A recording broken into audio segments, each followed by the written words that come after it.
Powered by i10.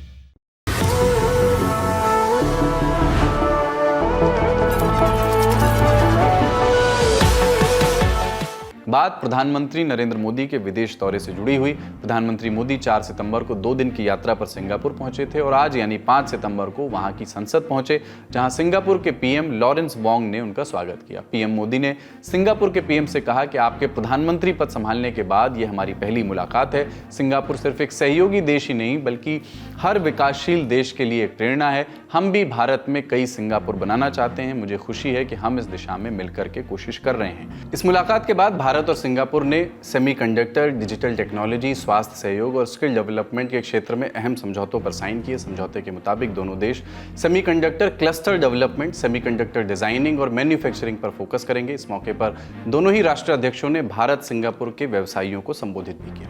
Bharat में tier 2, tier 3 city में भी बहुत तेजी से स्टार्टअप ग्रो कर रहे हैं। 10 साल के भीतर हम करीब 10 साल पहले 100 स्टार्टअप थे, आज करीब 100,000 से भी ज्यादा स्टार्टअप है। बहुत बड़ी मात्रा में ग्लोबली लोग इन्वेस्ट कर रहे हैं और सक्सेसफुल स्टोरी है कि बहुत बड़ी मात्रा में उसमें से यूनिकॉर्न्स बन रहे हैं। मैं चाहूंगा कि आपके यहां जो फाइनेंस के वर्ल्ड से जुड़े हुए लोग हैं, भारत के स्टार्टअप की दुनिया को अगर तराशेंगे तो उनके सामने बहुत बड़ी संभावना है। अगली खबर सुप्रीम कोर्ट से आई है। आज 5 सितंबर को कोर्ट में दिल्ली के मुख्यमंत्री अरविंद केजरीवाल की जमानत याचिका पर सुनवाई हुई। मामला दिल्ली की शराब नीति में कथित घोटाले का केस, जिसमें सीबीआई ने सीएम अरविंद केजरीवाल को अरेस्ट किया हुआ है, आप जानते हैं। और इसी मामले में केजरीवाल की ओर से 2 याचिकाएं दायर की गई। पहली याचिका जो थी वो गिरफ्तारी को चुनौती देने वाली थी और दूसरी जमानत के लिए थी। और आज सुप्रीम कोर्ट में जस्टिस सूर्यकांत और जस्टिस उज्जवल भुइयां की बेंच ने सुनवाई करते हुए जमानत पर अपना फैसला सुरक्षित कर लिया। अरविंद केजरीवाल के वकील अभिषेक मनु सिंघवी ने तर्क दिया कि यह विडंबना है कि मामले से जुड़े लगभग सभी सह आरोपियों मनीष सिसोदिया, के कविता और बुची बाबू को जमानत मिल चुकी है, सिवाय मुख्यमंत्री केजरीवाल के। सिंघवी ने आगे कहा कि मुझे ट्रायल कोर्ट में वापस जाने के लिए कहा जा रहा है, लेकिन इसे वापस भेजने के लिए विवेक का इस्तेमाल किया जाना चाहिए। सीबीआई की ओर से additional solicitor general SP Raju ने तर्क दिया, कहा कि अरविंद केजरीवाल को पहले ट्रायल कोर्ट में जमानत के लिए अप्लाई करना चाहिए, जैसा पूर्व में जमानत पाए हुए लोगों ने किया। सुप्रीम कोर्ट ने दोनों पक्षों की दलीलें सुनी और अपना फैसला सुरक्षित रख लिया।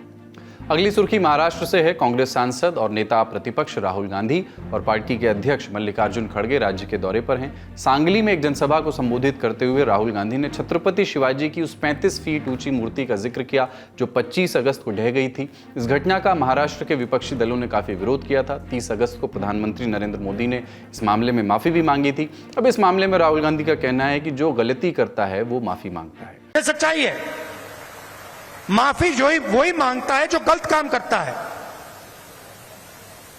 जिसने गलती ही नहीं की उसको माफी किस चीज की मांगनी है? यहां कुछ ही दिन पहले शिवाजी महाराज की मूर्ति बनाई गई और मैंने अखबार में पढ़ा कि प्रधानमंत्री ने कहा मैं शिवाजी महाराज से माफी मांगता हूं। अब मैं ये समझना चाहता हूं प्रधानमंत्री जी ने किस कारण माफी मांगी। अलग अलग कारण हो सकते हैं। पहला कारण हो सकता है कि ये जो मूर्ति थी इसका कॉन्ट्रैक्ट आरएसएस के एक व्यक्ति को दी गई। पहला कारण यह हो सकता है। शायद प्रधानमंत्री जी कह रहे हैं कि नहीं, मैंने गलती की, मुझे ये कॉन्ट्रैक्ट आरएसएस के व्यक्ति को नहीं देनी थी, ये मुझे कॉन्ट्रैक्ट मेरिट पे देना था। शायद वो गलती हो सकती है। आज के ललन टॉप शो में इतना ही। अपना और अपनों का ख्याल रखिए। देखते रहिए दी ललन टॉप। शुक्रिया। शुभ रात्रि।